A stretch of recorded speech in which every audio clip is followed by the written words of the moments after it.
Alright guys, so we're back at the workbench. We got a fair bit of repairing to do.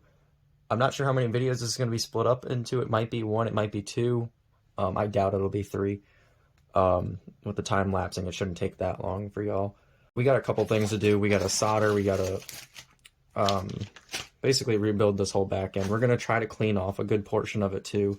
We got to put new fans on there, new leads on there, new leads on the battery, and then just various bits and bobs on the rear end.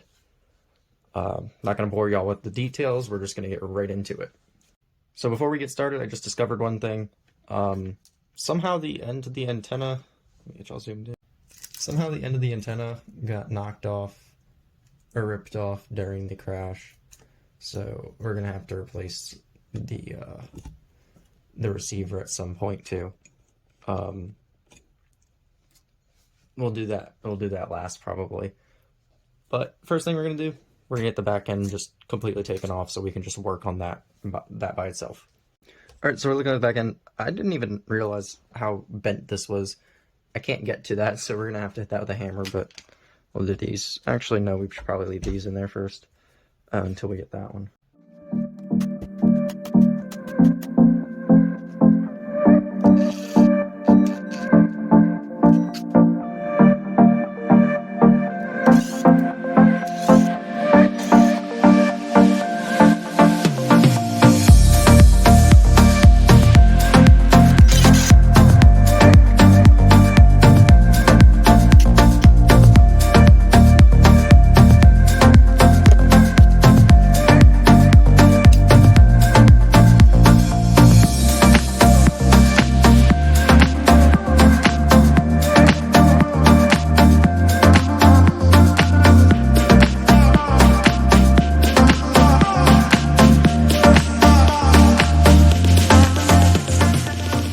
These are the front shocks from it. It has harder springs.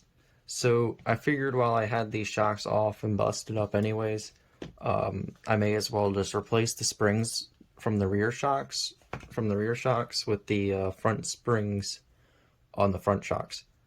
They are shorter. However, I'm not using all of the distance anyways. The main thing is that these are a lot stiffer than the rear ones. The rear ones had a little bit more travel and the front ones had a little bit more stiffness to them. So that should help a little bit because these in the rear are super soft compared to the ones in the front anyways. So that's why I'm doing that. And then if I can get it off really quick on camera.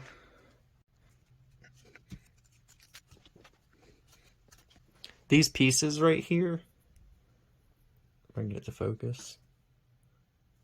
Bring that over. These are the little 3D printed pieces that I made to restrict shock travel. They work very well. They just pop right onto the shock shaft. Definitely would recommend making yourself a set. Rather than, the only other option is to go in here or to put nitro tubing on the out. To go inside of this and put nitro tubing on the inside, or put nitro tubing on the outside. Or you can just take 5 minutes to CAD this. It literally only took a couple minutes to CAD this. And if you have access to a 3D printer and a friend who has a 3D printer, ask them to make it. It's so easy. Literally, this is like a 4mm or 3mm shaft. I think it's a 4mm shaft. And then you just figure out how much shock travel restriction you need. And then boom, that's it. Really helpful to have. Because I can just take it and pop it right on. So I already did one shock. I'm going to do the other one now.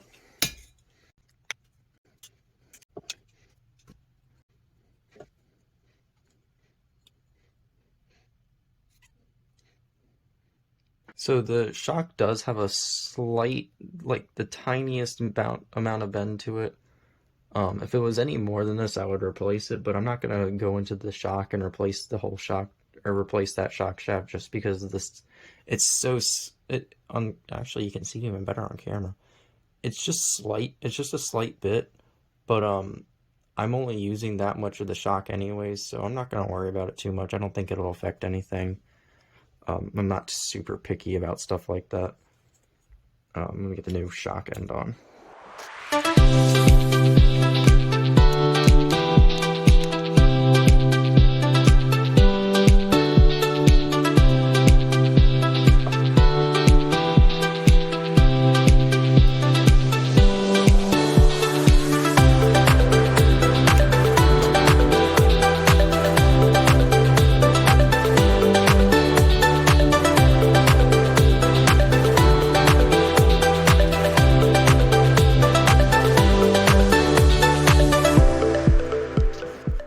2 shocks done. That's what's left at the end. Hang on the trash. I don't know what that came from. Alright, so let's get these out of the way. Oh shoot, I forgot to put those back on. Oopsies, forgot to put this on. Oh, look at that. I don't even, oops. I don't think I need to even take it off. I think I might be able to get it on there like that.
Alright guys, so we got the arms back on, and drive shafts in. Now we just gotta get the shocks on, and then we'll put this back on there. Sorry if I'm not talking enough during the video. I'm trying to not talk so much during the build, because then I have to edit a lot of my speech out, because I'm just talking too much and not building enough. Yeah, let's get the shocks on next, and hopefully that's it for the rear end. Oh, I didn't have any socket head screws, so I put a button head screw in there. Let's get on to the next part.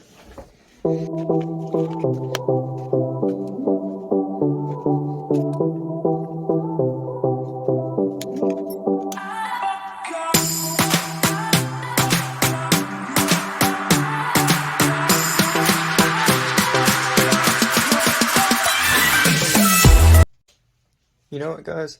I bought these the other day, and I've been doing this with this wrench because I couldn't find one of these, and I knew I had another one in the drawers in the other room, and I didn't go to the other room until later into the video to get some screws. and I just so happened to grab this then.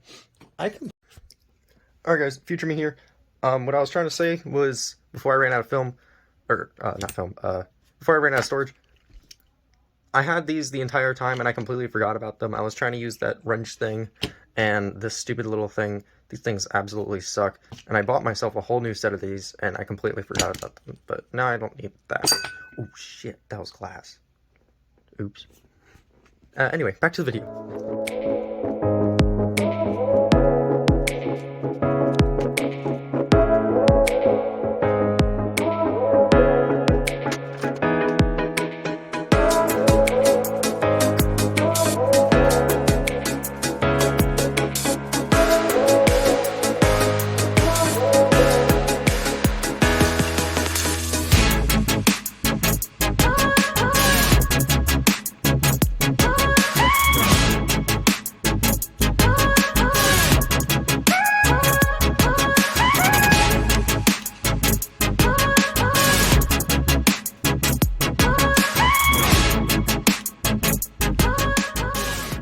Alright guys, so we got the rear end reassembled. The diff itself, still plenty tight.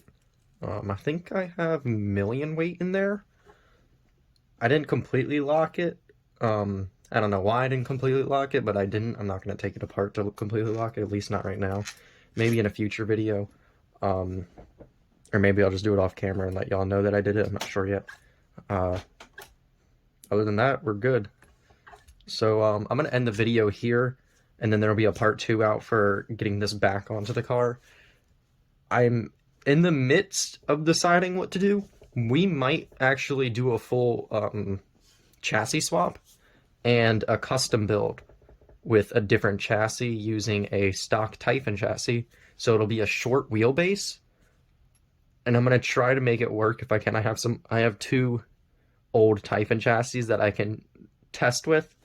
And we're going to see if we can fit everything into a small Typhon, because the body that I have for it is completely torn up. Wing is torn. The back end is torn. It's missing chunks. It's all scuffed and dusty. I haven't cleaned it off yet, but this entire roof is just ruined. The front end is missing a fair bit of it. So this is a protoform, they make a short wheelbase body that fits almost perfectly with the Typhon, the stock Typhon chassis, and I think that's the route we're gonna go. If it doesn't work, then I'll put on a Talion chassis, or maybe it's a Creighton, or those two the same. I have a Mojave chassis on there right now, and it's just a little bit too long for this body. That's why we had to keep cutting stuff off the back end. So we're gonna try to do a Typhon chassis, just the normal 6S, and then I can put the short protoform body on it. I plan on just keeping this car a Corvette body. I have the Limitless that I can do whatever I want with. That one fits up perfectly with a lot of bodies, because that's the speedrun car to use. So I want to try to go back to the stock chassis with the Typhon, this build. And then we're going to put the short wheelbase C7 Corvette body on it. And that'll be its primary body. If I ever decide to change in the future, oh well. I'll have to put a different chassis on it, which wouldn't be hard. It's actually going to be going down to the smaller chassis that's going to be hard. Going out to a bigger one will be easy. We just got to figure out how to fit everything in there. But yeah, there's going to be a part 2 for the repair build. This video is just going to be too long if I don't do it that way. At least I think it will be. If not, oops, there might be 3 videos. I don't know. I'll try to keep them consistently, a consistent amount of time. So, yeah, that's it. Have a good day, guys. Wait for a part 2, and then I hope not a part 3. Hopefully we'll be out running by then.